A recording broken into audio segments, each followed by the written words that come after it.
Well, Mercury is a very fast-moving planet. It zips across the sky.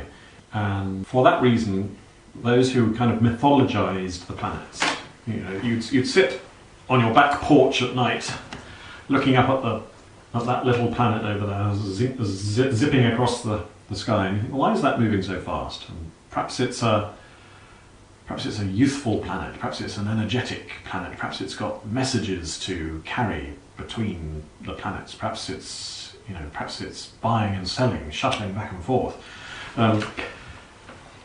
These days, when night falls, we just sit inside our houses, don't we? We turn on our electric lights, we get online, we turn on the television.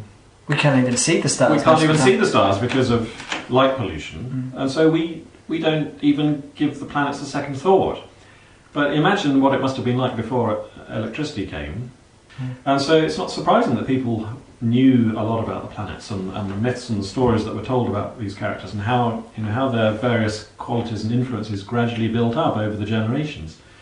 It's not just accident, it's not just arbitrary how these qualities were associated with the planets. So Mercury became the messenger. He became therefore associated with words. Because he was associated with words, he was then associated with learning and education. So if you look at how Lewis describes Mercury in an early poem, he talks about Mercury as the lord of language. And often in mythological pictures you see Mercury, Hermes, as he was known to the Greeks, with wings on his heels and wings on his cap. The fleet-footed messenger. And one little way in which that is woven into The Horse and His Boy is through the message that Shasta has to take to the king of Archenland. And there's even a picture of Shasta running very quickly in the story, which always reminds me of Mercury.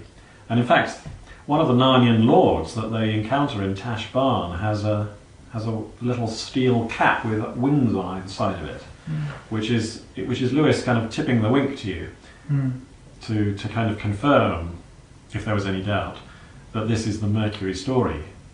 He writes about Mercury's Petarsus, that's the name of that steel cap with wings that Mercury wore.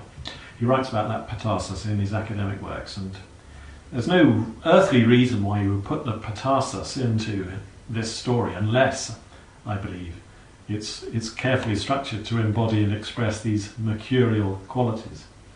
And message bearing also occurs in The Horse and His Boy in terms of eavesdropping. Yes. With Aravis hearing about their plans to conquer Narnia, which is passed on to Shasta, which is passed on to King Loon. That's right. Yeah. Yes. A lot of the plot rests on messages and words, yes, and a major distinction really between the Calormenes in the south and the Narnians in the north is the way that they treat language. The Calormenes have this very flowery and overblown way of speaking. It's called slaves' talk, southern jargon, really long, convoluted sentences and polysyllabic words, and it kind of means nothing. They say a lot, but they don't mean much by it, and they're constantly saying the Tisroc may live forever, but in ways which clearly mean that they don't think much by it.